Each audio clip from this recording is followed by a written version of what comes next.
What's really good, my people? Welcome into Buckets, the Action Network NBA betting podcast. I am your host, Sean Little. Joining me, as always, my guy, Joe Delera, presented by our great guys at FanDuel, the best book in the business.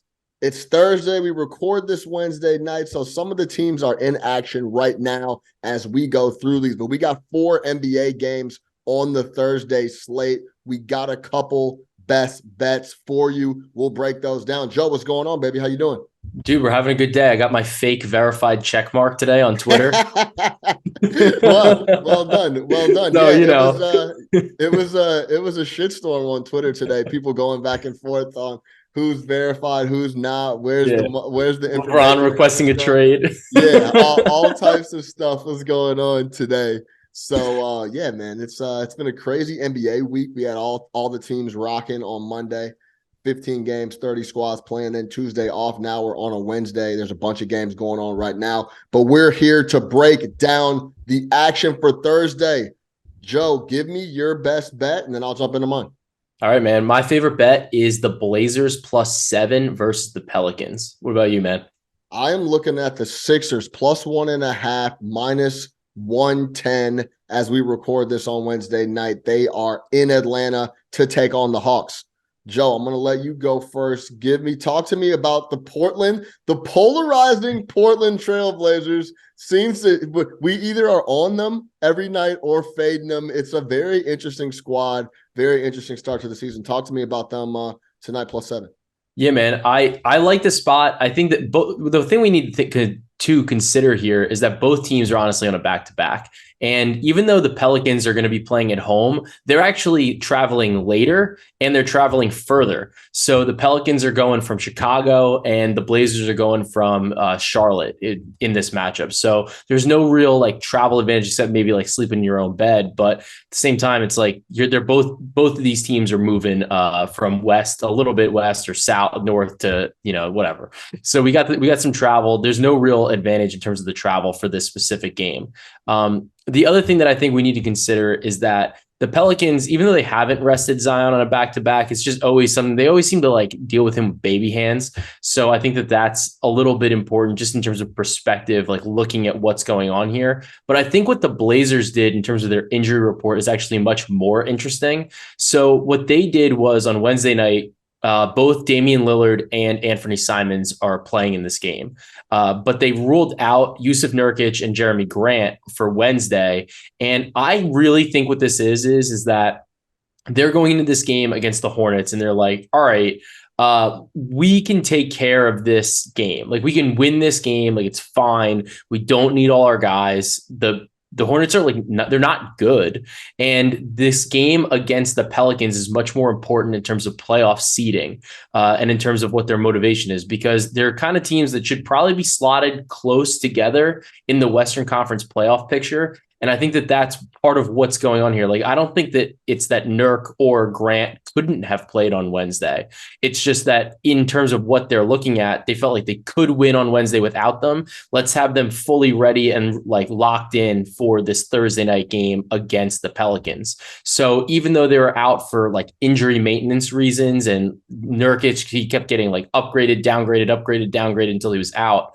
I like this spot. I think that they're going to all be playing, and that should help like really shore up their defense, shore up their interior presence, and give them some more options. The other thing is, I think when we really look at these teams, I don't think that they're that far off in terms of actual talent. So even though the Pelicans, their adjusted net rating is a bit better, it's +4.4 compared to Portland's +1.8.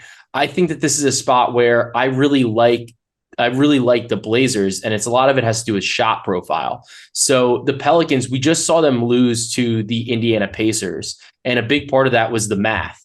And the Pacers tried to get out in transition. They tried to shoot a lot of threes, and they were able to really take advantage of this Pelicans team who, they're giving up even though they don't give up as many threes, they're giving up a high percentage, or the opposite rather. They're giving up a lot of 3-point attempts, and even though they're pretty good at like trying to limit those attempts, if they're good and you have good 3-point shooters, which the Blazers have, they can really take advantage of that because the Blazers are shooting 40.6% collectively as a team from 3-point range. So I like the math for this for the Blazers rather.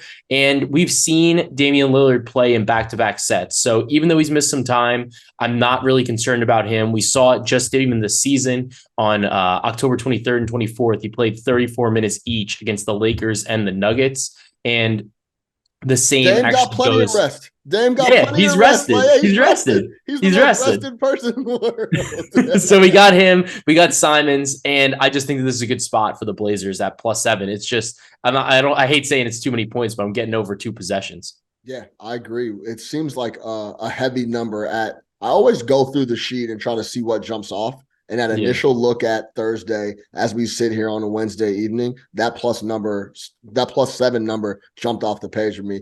I like what you laid out there. They have so many buckets over there in Portland that it's tough for people to cover numbers on them. They've been proving that all year because they can score a ton of points in bunches. Anthony Simons is like a weapon. He's just a pure bucket. Nothing. He is out there to do nothing else but get baskets, and he does that very well. I love his game, especially on the offensive end. All right, I'm going with the Philadelphia 76ers +1.5, -110 in Atlanta against the Hawks. The Sixers are one of the teams that are not playing on Wednesday night, so they will not be on a back-to-back here like the Atlanta Hawks. These two teams want to play two completely different styles. The Hawks want to push the pace out there with Trae Young and DeJounte Murray. By the way, that has been working out a lot better than I thought it was. Trae has still been able to be Trae and get up good shots, bad shots, do whatever he wants to do across the board. He's still averaging 28 points a game. And then DeJounte has been getting a lot of minutes with the bench. So he still has that piece where he gets to do whatever he wants and be that guy to handle the ball and do everything he wants to do with those bench guys. So I love what they've been doing on the back-to-back, working together. That backcourt has been working out, and I had a lot of questions coming in, but they look good so far. Hawks number 6 in pace, but they're also number 1 in assist to turnover ratio. So when they're getting out and pushing it, they're not giving it away. So that's a big plus for them. And on the flip side, the Sixers want to slow it down, play in the half court. We know about Joel Embiid and those guys. 29th in pace, 98 possessions per game. Only the Dallas Lucas are behind them in that. They're the only team that plays a slower pace. That said, the Sixers are still efficient on offense, 10th in the league, 111 points per 100 possessions. The key here and why I'm looking at the Sixers, I like how they looked without James Harden and Embiid back, especially against a really good team. Yeah, especially against a really good team in the Suns. No Harden, it looked a little more free-flowing. Take that for what you want. It's option 1AA and Joel Embiid, get him the ball, let him bang around, let him get to the free throw line, which he did at an amazing clip in the last game. Got to the line 16 times, knocked down all 16. But they just look free-flowing, and everyone is chipping in on offense across the board. 4 players with 7+ rebounds, 3 players with 5+ assists. We had 3 players with 20 points in the last game against the Suns, not including Tyrese Maxey. So I just loved how they looked without James in the lineup against a really good Phoenix Suns team who was at full strength. It wasn't like they were missing Aiden. They weren't missing Book. Everybody was playing. Everybody was there. So I loved how they looked without James Harden. So we'll see if they could keep that going. The Hawks last year were 4-5 straight up playing in a back-to-back when that game was at home. They're 0-1 this year. Niang looked really good. Tobias Harris, who I have crushed in the past over and over again, I just think he could get a lot more. He should get a lot more out of his game than he does and his frame, in my opinion. But especially with that contract. Yeah, especially with that. Yeah, that's always you add the contract in, and then it's a completely additional pressure. But he should be a killer because he's always getting tons of open looks because guys are looking at Maxey, Harden, Embiid, and he's been taking advantage of it the last couple of games against the Suns. 7 of 18, 3 of 7 from the 3-point line. even got to the line, which is something that he never does. Had Yeah. 5 attempts. So overall, looked more balanced, looked more fluid. I know Niang hit 7 threes. I'm not discrediting that, but Maxey only scored 11 points. He was 4 of 18, and they still won by a dozen. I like Philly here in this spot with the Hawks being on a back-to-back. Muddy up the game, Philly. Get it. Get Embiid 18 free throws. And this will be his second game. He came back. There was talks about him, working through getting in shape, being a little tired. Doc even mentioned that Embiid has the green light to take himself out of the game if he's feeling too tired. Yeah, that is crazy. Like, that's crazy. He didn't do that. He played 37 minutes in the game. They took care of business. Now he gets a day off, and then they go to Atlanta to play this game. I like this spot for Philly. Give me the Sixers plus 1.5 minus 110. What do you think? Yeah, I like that a lot, man. I mean, like Embiid's got like his unlimited PTO type of deal over there. So, but no, I like the spot. The only concern that I have, I guess, with this game is, like we generally have seen like Trae Young, like he's played well against the Sixers, just like schematically, like the way they play defense. But I'm wondering if, maybe you're going to get a little bit of extra line value because he's playing on Wednesday night. So I'm wondering if with the back-to-back with that shin, if that flares up, maybe you're getting a little bit of extra line value getting in on Philly a little bit early. So I really like this. And I think it's one of those, like, I'd want to lock in earlier rather than later. Because if Trae pops on an injury report or something, they're like, oh yeah, like he's going to sit. You're sitting pretty on a 1.5. Yeah, that's, it goes both ways. You got to be on the right side. Sometimes it breaks the other way, and then Embiid's not playing or something like that. But that's the added benefit of taking a squad that's not going to be on the back-to-back in Philadelphia. 100%. So we don't have to worry about that. Hopefully we'll see how, Atlanta shakes out. But I like what Atlanta's doing. I was in and out. I called the game for MSG Network, the Nick Hawks game last week or so, maybe 10 days ago. Yeah. They looked really good in transition. I think that Philly knows that. They're going to try to slow it up. And what I was getting at with Embiid being 1AA is it's not like, hey, we got to get James going. And Maxey's used to kind of being the like, I'll just get it when it comes. Yeah, like I'll play within the flow of the game, and when I get the rock or I'm told that, hey, pick it up, go get some baskets for us, I'll do that. I think that's what the key is. They're a little more comfortable overall from what I saw in Phoenix, or against Phoenix, I should say, without James. They don't have to worry about him getting him the ball and I'm not saying that James is a ball hog, which he can be in some cases, but he's been doing a great job distributing the ball. He had 17 dimes not too long ago, but I like how they looked against Phoenix a lot. So I'm looking forward to seeing how that shakes out. Yeah, 100%. And like, I think just to add on to it too, like I think the way Atlanta's been shooting threes this year, it's a little bit different. Like their offense is very different than it was in the past. Like they're not taking those threes. So I mean, like we've seen them like play well against Philly, but it's really because they were stretching the floor so well and like forcing Embiid out there. They're not doing that anymore. That's just like not really their game plan. So I really like this spot. I think I think that 1.5 is a great line. All right, we'll see how it shakes out. I want to get your opinion really quick because we were talking about this yesterday, me, Jay Money, and Matt, on today's edition or Wednesday's edition of Buckets. Jay Money thinks that Dallas is circling this Washington game with Porzingis. That's the extra little motivation. That's what I was like. I don't know, but I'm interested to get your opinion on it because right now it sits at Dallas minus 3.5. Who is playing the Magic as we record this right now in a close game? Total sits at 208.5, which is hilarious, but they haven't been scoring. And it's hilarious. And we know. I want to say like there's like been a couple games in the last 4 or 5 that Washington's been under 100 points. So they haven't scored. They've been having a hard time scoring. We know about the Mavs and Luka wanting to slow it out. Any extra motivation you think for Dallas playing Porzingis? Maybe a little bit. I mean, like it looks like they held Christian Wood out today or on Wednesday. So it's similar to like kind of what I've been talking about before. So maybe they are actually gearing up for this Wizards game, which I don't think anybody said ever, maybe since MJ was on the team, but like, like for real though. So, I mean, maybe that's true. I mean, either way, I would be thinking that the Mavs That's like a short line, I think. I think it's a little short. Like the Mavs are on an absolute wagon right now. Like their defense is crazy. Luka's Yeah. scoring like just at an unbelievable Yeah. pace, and he's just not even hitting his threes. So it's like I struggle to get around that. They should take care of business against Washington, but like circling it as a revenge game, I think it's kind of funny. Yeah, it's interesting. Matt actually dropped it in the chat, said Luka's actually getting all his buckets in the paint at the rim. Yeah, 70% of them. He's missing step back threes at a higher clip. He's getting all his buckets at the basket, which is really interesting. The usage is going to be there. It's right around 40%. It's at that it's Russell nuts. Westbrook.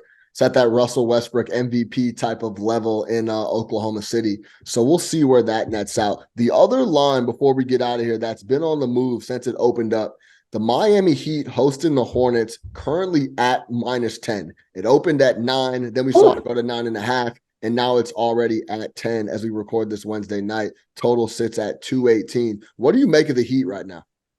Dude, I don't think they're that good right now. Like they just seem like they're like I think we're giving them a lot of credit because of what they've been Heat historically. Like, culture? Heat culture? heat culture. Give me that like emoji with the smoke coming Yeah, out, you know? heat culture. So, heat Yeah. culture. Like, I don't know. Like, I don't think they're that good. And I think they're missing some of their guys. Like your seven, like off the bench, like I think would make a difference because like they're just not. I feel like they're not scoring enough, and like they're really relying. They're like they want Bam to be that guy, and he just is not. Like he keeps continually showing us he's not that dude. He's just Yeah. not that dude. Like he's Yeah. awesome, but he's not a number two. And like Hero, they're tied to because they paid him way too much money, but they had to. And like I don't know. No hero I'm not slander. No sold. hero slander for No. me. I'm not gonna hear any hero slander. Did you cash that 6 man of the year ticket with him? No, I appreciate Tyler's game. I appreciate him as a person. I think he's authentic to himself, which I appreciate. But Yeah. it's gonna. We'll see how that contract ages as the year goes on and as these years go on, because the rest of that roster is starting to tick up there in age as well.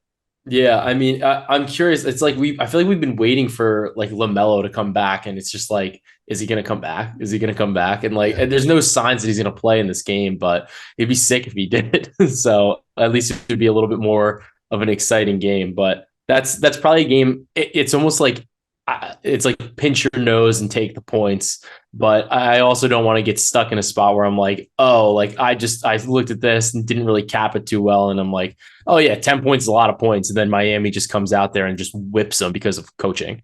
Yeah, at first glance, 218 is the total in that game, and that seems a little low to me. I could see that going over at initial glance. I haven't scrubbed into it like I scrubbed into Philly, which is why I took the +1.5 with the Sixers. But at first glance, 218 sounds a bit low on the Hornets Heat game. We have to see who plays in these games. That's the key. Make sure we try to get you guys these episodes first thing in the AM so you guys can consume, make some decisions on where you want to deploy the units. But make sure if there's question marks on the injury report, you're locked in across that, and that just make sure you're paying attention to the injury and who's going to play, who's not, who's in, who's not, what rumors are real, what rumors aren't, because it's going to affect the number, and and in turn will affect the slip that you have in your pocket.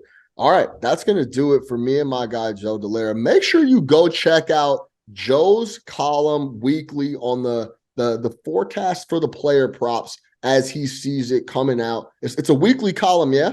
Yeah, weekly on Mondays. Weekly on Mondays. Make sure you tap in, man. It's absolutely phenomenal stuff from the man, Joe Delera. That's going to do it for us. Yeah, of course, man. Sean Little, go follow me in the Action Network award-winning app at Chicago Flow. Sean Little, type them in. They'll come up. Either one. Joe Delera as well. Go follow the guy. We're giving out picks, daily NBA plays. That's going to do it for us. The Thursday edition of the Buckets Pod, Action Network's NBA betting podcast. Make sure you subscribe. Tell a homie to tell a homie to tell a friend. Shout out to our guys at FanDuel. Make sure you lock in over there. Tons of promos running on a daily basis. We'll see you guys next time.